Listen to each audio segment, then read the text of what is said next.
Bonjour à tous, je m'appelle William Amzalag et je vous souhaite la bienvenue dans notre 9e épisode de Jeunesse Longevity TV. Jeunesse, we are redefining youth.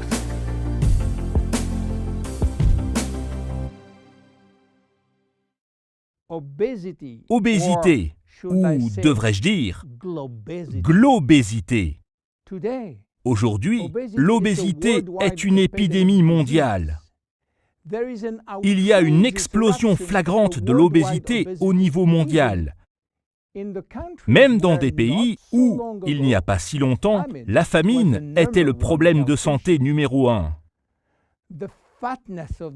L'embonpoint du monde change rapidement. Et c'est très inquiétant, car ça prend des proportions démesurées et personne ne peut contrôler cette nouvelle épidémie. De nombreux enfants sont obèses et deviennent ensuite des adultes obèses. Les maladies associées à l'obésité, comme les problèmes cardiaques, les cancers, mais surtout les diabètes, explosent. Tout ça fait beaucoup de gens malades partout dans le monde. Le coût en termes de mort, de maladies et d'argent dépensé est juste astronomique. Réfléchissez. Il y a dans le monde aujourd'hui environ 3 milliards de personnes en surpoids et 800 millions d'obèses. Le coût de l'obésité aux États-Unis est d'environ 150 milliards de dollars par an, soit 10% du total des coûts médicaux américains. Quelle est la différence entre surpoids et obésité ?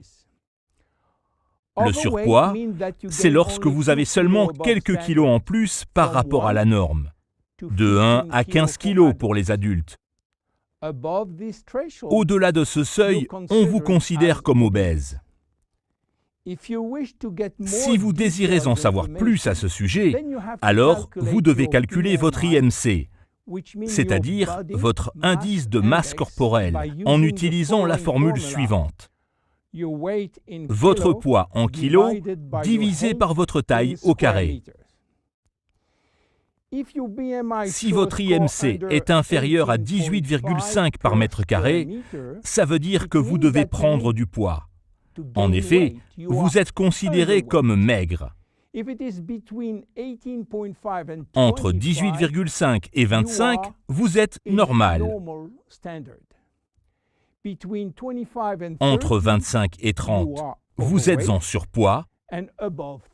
Et au-dessus de 30, vous êtes considéré comme obèse.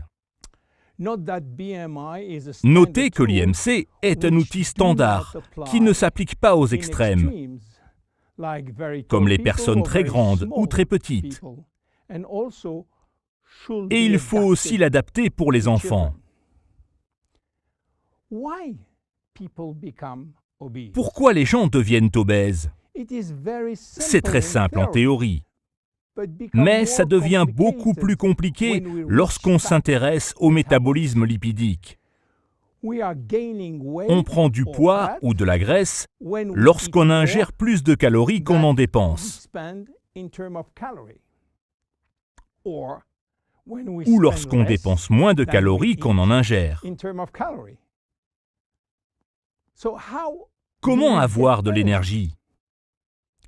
Le corps tire l'énergie dont il a besoin uniquement de la nourriture, à savoir qu'un gramme de glucides équivaut à 4 calories. Pareil pour les protéines, mais 1 gramme de gras équivaut à 9 calories. Donc, tout dépend de la quantité que vous mangez et quelle nourriture vous avalez. Si celle-ci est riche en graisse, en protéines ou en sucre. Maintenant, comment dépense-t-on l'énergie ? Il y a 3 façons de dépenser l'énergie. La première, c'est ce qu'on appelle le métabolisme de base, qui est l'énergie nécessaire au fonctionnement, au bon fonctionnement, de notre corps et de ses millions de réactions chimiques. Ça demande environ 1 calorie par kilo et par heure.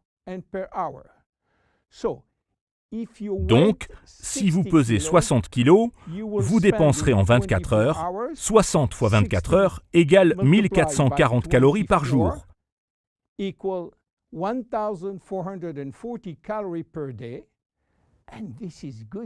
c'est une bonne nouvelle, parce que c'est quelque chose que vous ne pouvez pas contrôler.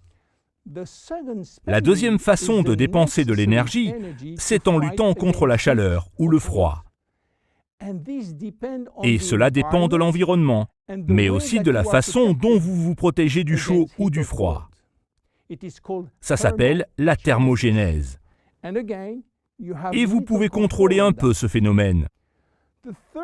La troisième façon, c'est l'énergie nécessaire pour faire bouger votre corps. Et ça dépend entièrement de vous. Tout cela pour dire que l'activité physique est la seule façon contrôlable de dépenser de l'énergie. Nous verrons plus tard que cette façon très simple de prendre ou de perdre du poids est influencée par de nombreux autres facteurs, notamment le contrôle du métabolisme lipidique par un groupe d'hormones sophistiquées. Donc, pourquoi une telle épidémie? Pour comprendre cela, nous devons remonter à 20 000 ans en arrière. Aussi surprenant que cela puisse être, nos gènes n'ont pas changé depuis 20 000 ans. À ce moment-là, la vie des hommes était assez difficile. En effet, elle tenait à la seule nourriture disponible. Et la nourriture n'était disponible qu'au printemps et en été. Le reste du temps, il n'y avait pas de nourriture. C'était presque la famine. Nos gènes ont dû s'adapter et s'accommoder avec cette alternance d'abondance et de famine afin de créer une sorte de stock à énergie. La cellule graisseuse était née. Cette cellule avait la capacité de stocker tous les types d'énergie provenant de la graisse, des glucides et même des protéines. Elle peut atteindre 50 fois sa taille et retenir l'énergie sous forme de triglycérides.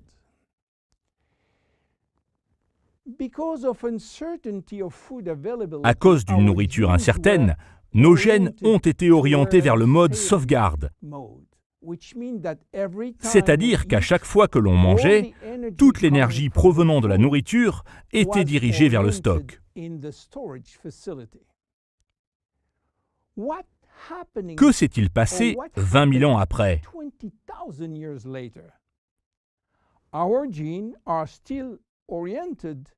Nos gènes sont encore et toujours en mode sauvegarde, mais il n'y a plus de famine, au contraire.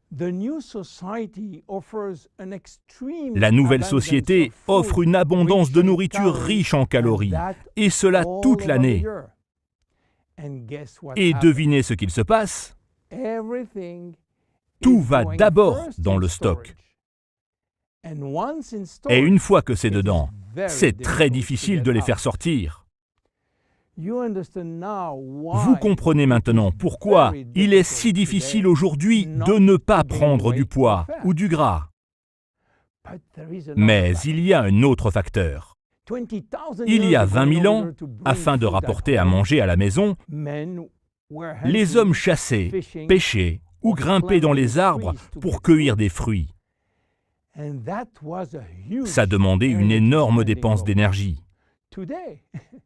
Aujourd'hui, avec toutes les technologies créées pour porter des objets lourds, les escalators ou les ascenseurs, nous avons considérablement réduit nos dépenses d'énergie. Vous comprenez maintenant pourquoi c'est si facile de prendre du poids ou du gras. Quelles sont les conséquences de l'obésité en termes de santé et de longévité? Pour faire court, c'est un désastre. Être et rester obèse amèneront une longue liste de maladies chroniques, parmi lesquelles des maladies cardiovasculaires, des diabètes, des cancers, des syndromes métaboliques et par conséquent une vie considérablement plus courte.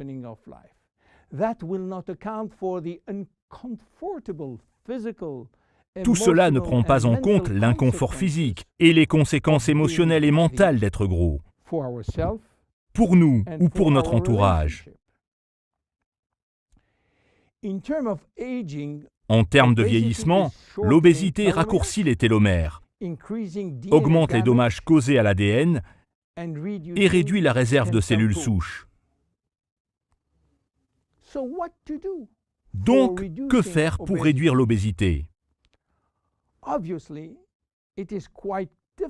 Évidemment, c'est assez compliqué de se rendre compte des efforts de la communauté médicale mondiale avec si peu de résultats.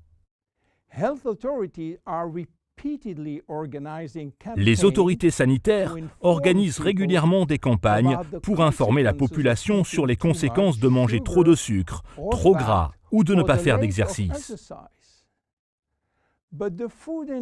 Mais l'industrie alimentaire ne nous a pas aidés jusqu'ici et continue de mettre sur le marché des produits riches en mauvais sucre et en mauvaise graisse.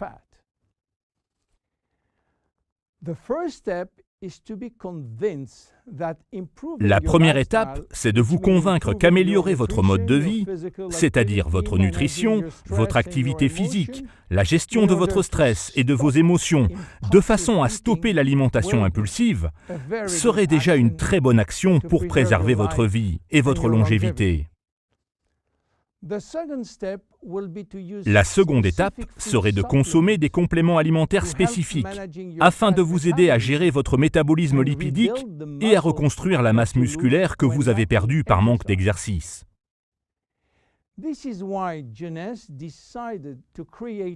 Voilà pourquoi Jeunesse a décidé de créer une nouvelle gamme de produits spécialement conçus pour neutraliser les fringales, aider le métabolisme lipidique et réduire la perte musculaire.